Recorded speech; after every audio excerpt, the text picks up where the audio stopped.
All right, welcome back. It is the Vegas Take. Sharp and Shapiro, glad you could join us. By the way, we do have some breaking news in regards to this officer that has been charged with murder in the shooting of an African-American woman through a window in Dayton. We're going to talk about that. Actually, I'm sorry, it was Dallas-Fort Worth. Dallas-Fort Worth, I apologize. So we'll be talking about that breaking news coming up in the next segment.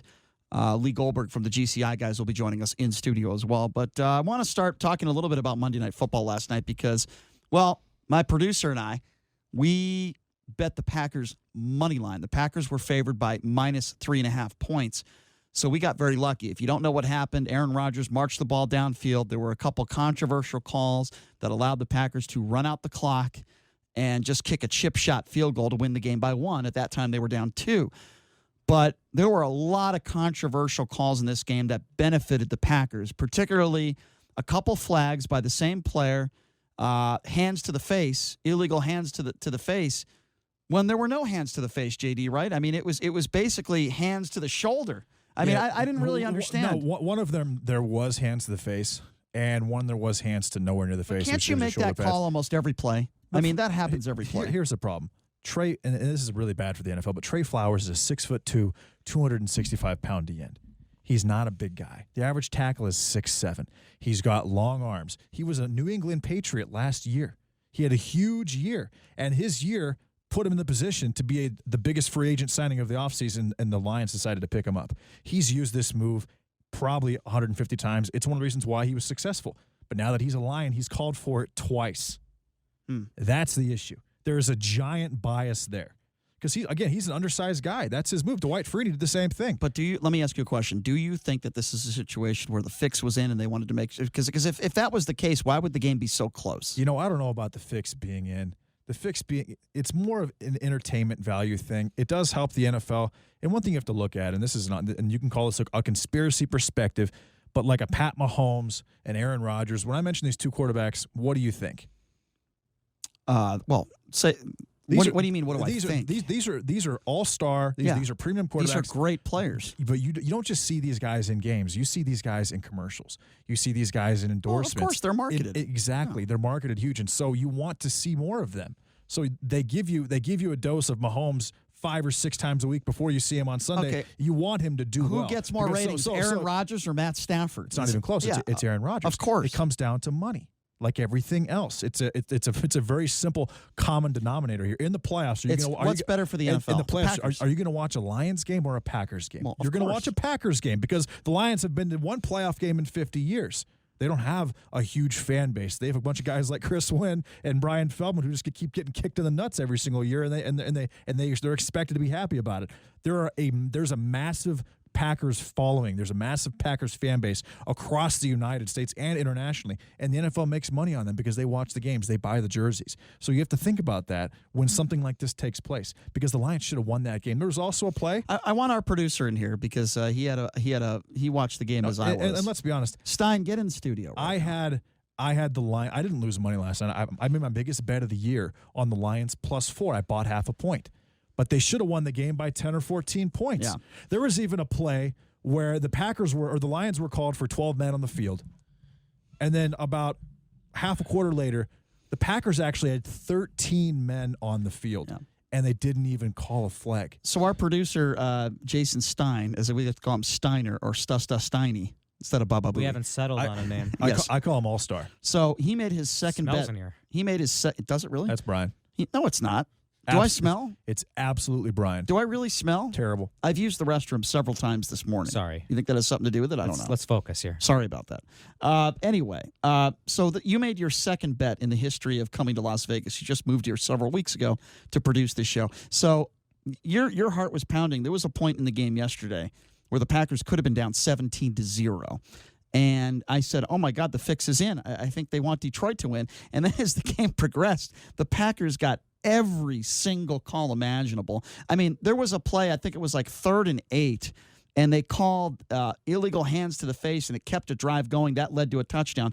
And then late in the game, they don't even give Detroit a chance to hold the football because of 2 flags with illegal hands to the face that allowed them to march down the field. What did you make? You were on the right side of everything. Yeah, a second bet through the William Hill app which I've discovered. Yeah, I mean, what can I say? I mean, I thought, from a football fan standpoint, it was horrible, and I totally understand why Detroit Lions fans would be upset. But for me, I mean, it was great, right, Brian? It was great. But we talked about this early in the game. The Packers had some penalties go against them that seemed a little unfair too. They did. So maybe it balanced out in the end. I don't know. Well, what JD is trying to say is not necessarily that the fix was in, but what is better for the NFL? Is it better for the NFL to have Aaron Rodgers go into the playoffs and go deep into the playoffs, or the Detroit Lions? And I think that the answer is pretty simple here. It's the Green Bay Packers. I mean, one storyline I was worried about was Matthew Stafford's wife and her battle with brain cancer, because they kept showing her in the stands every time Matthew Stafford did something good. They showed her. Listen, it's a nice. They even were talking about it during the final seconds when Mason Crosby hit that field goal. They were talking about Stafford's wife. That very difficult 23-yard field goal. Yeah, so I was a little. I thought maybe the NFL wanted that storyline as Matthew Stafford walks off the field with his wife. Let me just say this: that Monday Night Football crew of Booger and Joe Tessitore, one of the worst crews I've ever seen do a football game. You have to respect Booger for saying, "Hey, this was not a penalty." Why these guys? He literally said these guys just got screwed, and they did, and I have to respect that because they got totally screwed in that game. Yeah, as annoying as Booger is. Tessitore's worse. Yeah, I agree. Flag?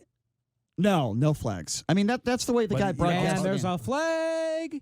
No flags. There's nowhere to be found.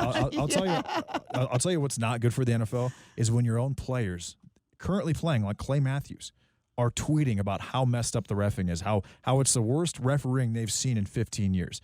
That's not good for the NFL. I'm not talking like Barry Sanders made a post. He's got that Lions bias, but Clay Matthews is making $15 million a year to rush the quarterback for the Rams right now, and he made a statement. We hear this every year. That's not like this. This is as bad as it's ever been.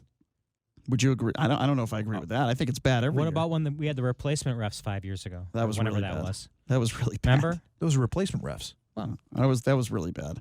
That was when the regular referees were on strike. This is the worst with regular referees. This is Clete Blakeman. He does the Super Bowl every single year. Look, this is not a good look for the NFL. They're losing ratings. I mean, if honestly, and I said this before, if I didn't bet the NFL, I literally wouldn't watch it. They're not going to lose ratings, and the reason why is because gambling is going to be legalized everywhere, and that's the reason why I understand people watch the NFL, and that's why sports exist. The ratings. And that's why I do what I do. I think the ratings are going to be just fine. I completely disagree with that. I think they're going to be just fine. Not everybody bets sports. As long as there's gambling, the casual sports fan who doesn't bet sports is not going to watch the NFL. I don't believe. I tend to disagree with you on that. I think as long as there's legal gambling going on, there's always going to be a large audience watching football games, especially the big football games. So, yeah, I don't think that's going to be an issue at all. All right, so we're going to take a quick break, and when we come back, Lee Goldberg from the GCI guys is going to be joining us. Speaking of homes and selling homes, well, this has been a big story that has been in the news the last several days, and it's a very tragic story of an African-American woman that is sitting in her home. Police are called to the scene, and an officer shoots her through a window. But now we are learning breaking news that could change the shape of this entire tragic situation. And it's coming from an 8-year-old boy, the nephew of the African-American woman who lost her life. This is a crazy story, and now it's getting more interesting. We'll explain what that means coming up next. You're listening to The Vegas Take, 101.5 FM, 720 AM, KDON.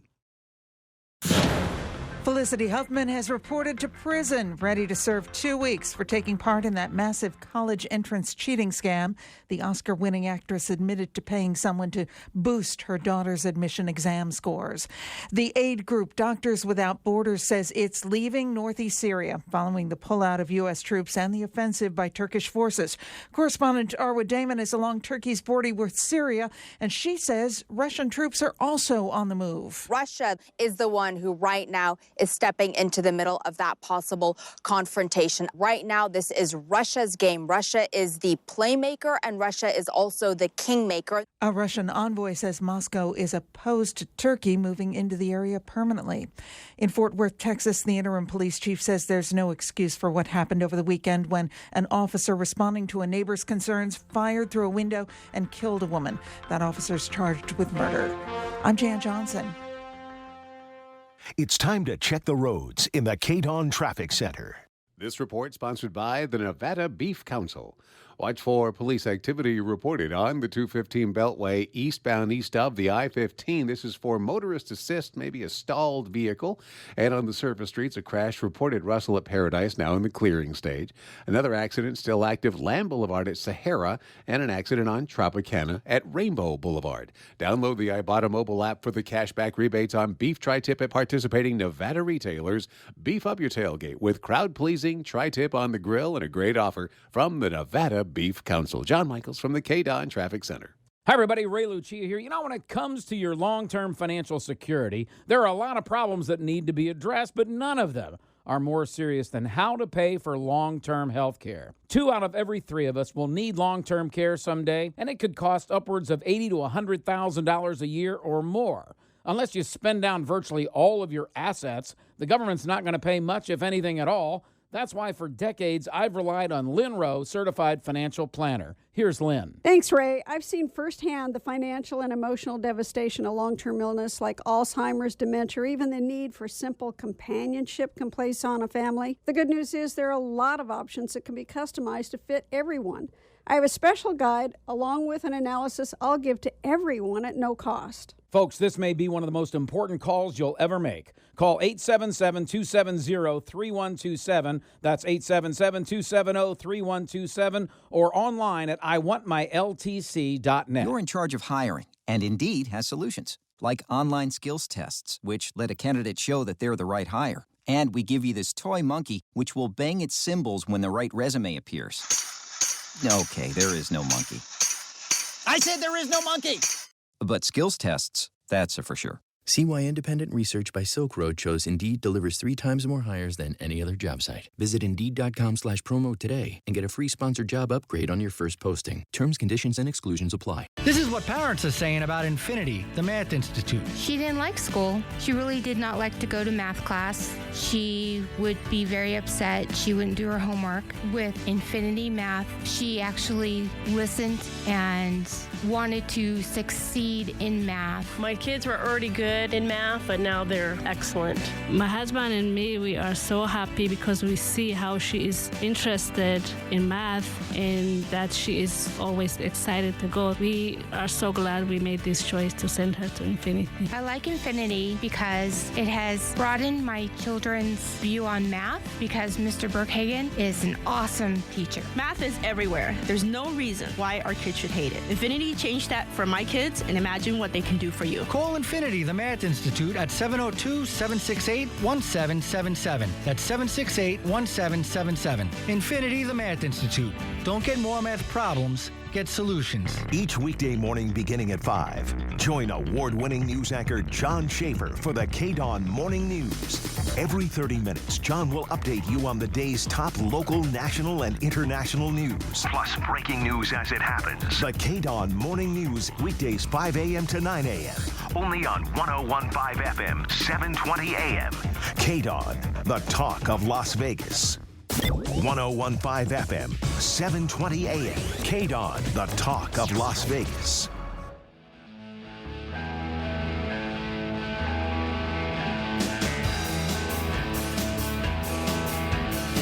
All right, welcome back. It is the Vegas Take. Sharp Shapiro rolling out on a Tuesday. Joining us in studio as he does when he's in town, that would be Lee Goldberg from the GCI guys. Lee, thanks for being here, my man. How you doing? What's up, Lee? Doing great. Thanks for having me, guys. Well, Lee, I hope you don't use the language that Governor Andrew Cuomo used. God, I do not. We'll get to that in a second. Governor Andrew Cuomo just used the N-word. It's all over social media. We'll play that audio for you. It's not good. We'll play that in a few minutes, but I want to cover, Lee, some breaking news. As people may or may not know, you sell homes, real estate agent with the GCI guys. And, you know, we talk about, sadly, there are home invasions. There are sad stories that happen, people that are in their homes. People break into homes. It happens. That's why you need good security in your home, so on and so forth. But you've heard of this really sad story that took place in Texas where an African-American woman is sitting in her home. A welfare call is made by one of her neighbors saying that her door was open. 2 police officers show up. The problem is they don't identify their police officers. And the narrative that you're hearing, and the reason why I say narrative, is that this white officer killed this African-American woman through a window, and that's all you heard. Well, now, and the officer resigned. The police chief was going to fire him. He resigned. And last night we learned that he was charged with murder. You can go to jail for a very long time. But now we're learning some more very, very interesting details. It doesn't excuse the police officer not following protocol, saying he was police. He didn't handle it the right way. There's no question about that. But we are learning from an 8-year-old that was in that house, in a written statement, that 8-year-old says that this woman not only picked up a gun, but in the window pointed it at the police officer who shot. Now, if that is true, it certainly you cannot convict this man of murder, because if someone is pointing, even if you did not follow proper protocol, it's self-defense at that point. Yes. Now, what you can say is it wouldn't have escalated to that point if the policeman followed proper protocol. Now, what can you charge him? You can't charge him with murder, but you certainly could charge him with perhaps manslaughter or involuntary manslaughter. What do you guys think about this? I think this is just an absolutely horrible, terrible, tragic story all around. Oh my goodness. However, he was in uniform. Right. I don't know what the light situation outside the house It was dark. It was 2 o'clock in the morning. 2:30 in the morning. So she couldn't see if he was a police officer or not. Mm-hmm. And he didn't yell. He didn't say, "This is the police." That's a problem. He didn't. And that's awful. And the thing is, so I guess the door to her front door had been open since 10 o'clock p.m. She had a neighbor who I guess was close with her. And it was 2:30 in the morning, and he called in to say that, hey, this door has been open for a long time. I don't know if something's going on. And he should have, it was a welfare check basically, but it sounds like he took it as an emergency, and he did not introduce himself as a police officer. And so she wasn't aware. And it wasn't a great neighborhood. So at 2:30 in the morning, someone's walking through your backyard, and maybe this has happened to a couple of our neighbors before. I'm sure it has. And you have a gun, and you hear something, you go and grab your gun, you point it at the window. It happens to be a cop. The cop shoots you. It's if a really, the door's it's a really open, why tough wouldn't situation. you yell, "Police, is everything okay?" I mean, I'm not a police officer, Right. I support the police. I back the police, the good ones, and obviously, sadly, there's bad ones. This is bad training. There's bad. Something. There's bad. 98% of police officers are great. Okay, but here's my question. There's always guys. bad police. Like there's bad anything else. Here's my question. It's bad realtors. First of all, why is this? That's not true.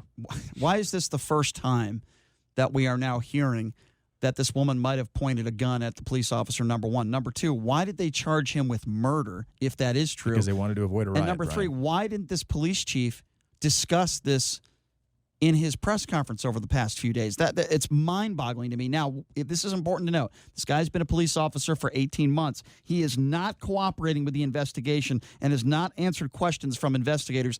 Maybe that's through his attorney's advice, but if that's a red flag right there. Yeah, if it's self-defense, Right. why is he not answering questions? I'd be like, no, hold on. I didn't murder this woman. Did you see the guy's picture? He doesn't exactly look like a nice guy either. It's not going to help him. His mugshot. I mean, his photo looks. I'm just saying. Listen, I'm not going to look at somebody and come up with a conclusion. But the public is going to, and what they're trying to avoid is a riot or a situation like that. It's really terrible that with just what's happening. To me, guys, this is George Zimmerman all over again, and here's what I mean by that.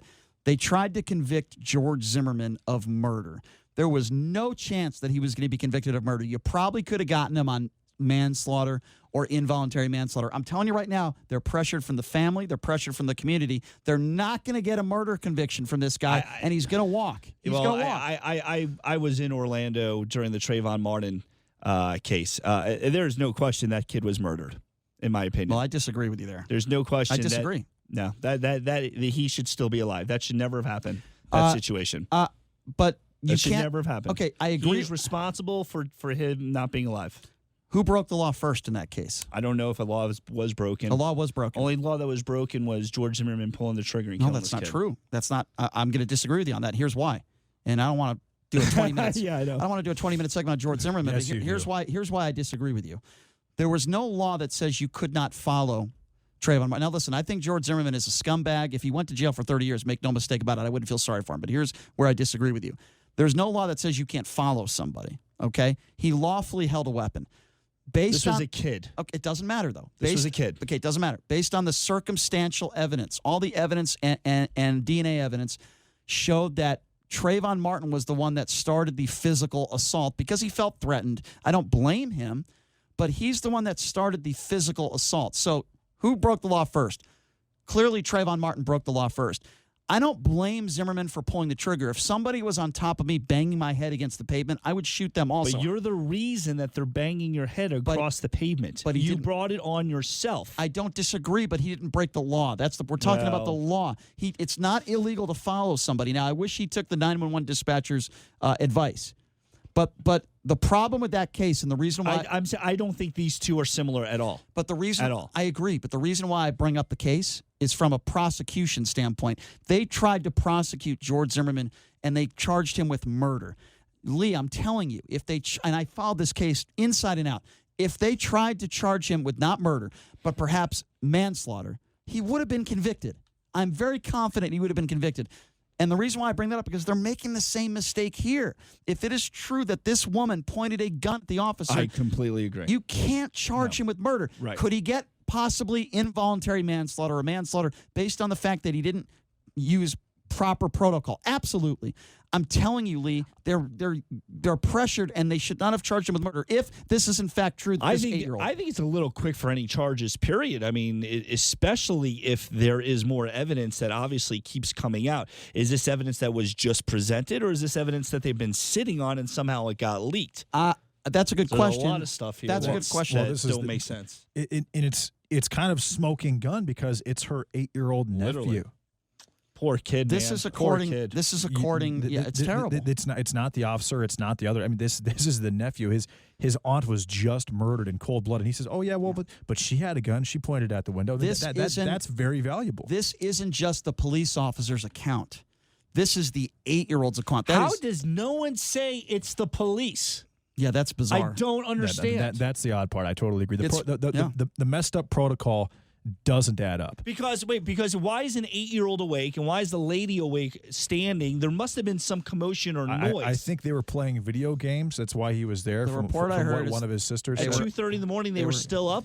So the lights were on in the home. Yes. So if the police know that the lights are on and you're hearing video games again, hey, it's the police. Now, is it possible that they were hearing a loud shooting game? Well, listen, we're just speculating on that. I'm just going. It's just a very, very loud shooting game. We're just speculating on that. Wow. Listen, I'm going by. It's possible. I am strictly going by the evidence and the police report.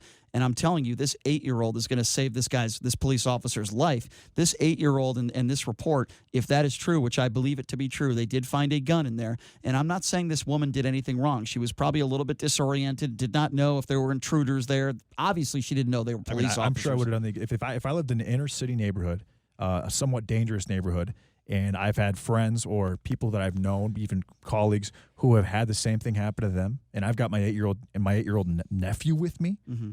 And I've got a gun, under those circumstances, I'm probably going to do the exact same thing.